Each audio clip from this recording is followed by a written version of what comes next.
"I know who you're for," he bellowed to me. He was a boisterous and cantankerous man, quick to answer, agile, and a dead shot with his pistols. A coach driver had to be all those. "They're in there, safe and sound." His hair was short and all white, though it would shine like silver in the sun, and he had no beard. "Their father's wanting them," I said.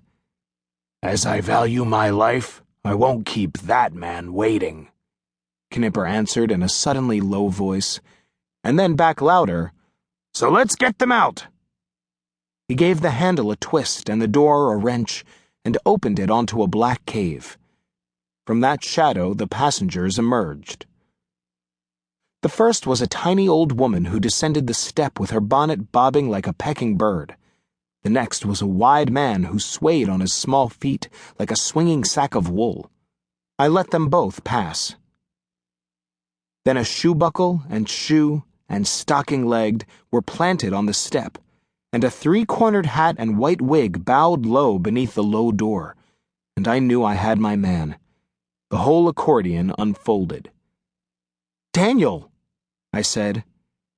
I hadn't seen him in the 2 years since he'd fled. He was dressed beyond Seer Basil's tastes in a wine silk coat and ruffled collar. Italy and aging had done their work on him. "Leonhard," he answered, and I knew from his smile that his cheerfulness was unchanged. He shook my hand vigorously.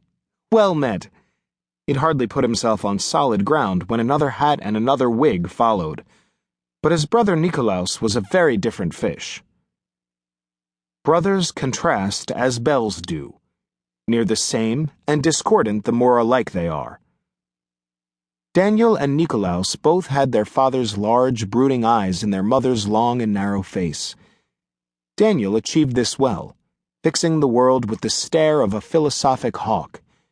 In Nikolaus the effect was perplexing, something like a furious sheep. At the age of 30, Nikolaus had the gentle rounding of affluence, more than the still stick-like Daniel, and taller. Daniel was just 25, 7 years my senior. In temperament, the common inheritance from their father was their eternal curiosity, and from their mother a piercing perception. But 2 other traits from their parents were odd-crossed. Daniel thrived on conversation, having his mother's love of talking and his father's care at hearing. Nikolaus had the reverse, his father's dislike of speaking and his mother's disdain for listening. The parents had been compatible, the brothers a torture to each other. They still had a strong fraternal fondness, though.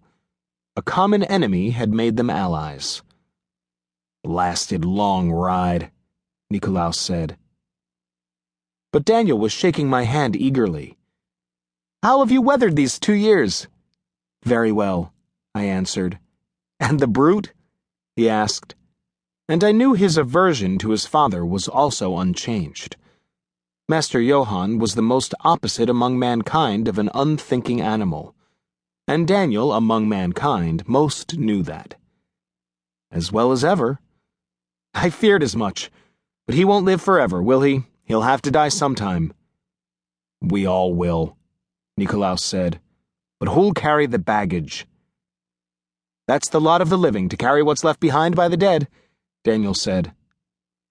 Yet Nikolaus, who was lean with words, would use one sentence to say more than one thing. He'd meant the luggage from the coach. "The boys hired to bring it to the house," I said, "and the driver, too." Knipper himself was already unloading the first bags, and Willi, the hulking tavern lout, was bringing out a cart. "We're to go on right away." "We're to go right away? Then I'll stop right away. Join me in the Boot and Thorn for a cup, Leonhard." "Not I." The innkeeper had come out to watch us, and he and the coachman had whispered words.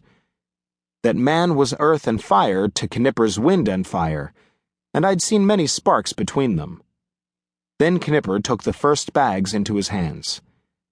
"Perhaps in the church for a kneel, then," Daniel said to me. "That's what you'd rather?" "I'd rather get you to the master's house." "And be at it," Nicholas growled.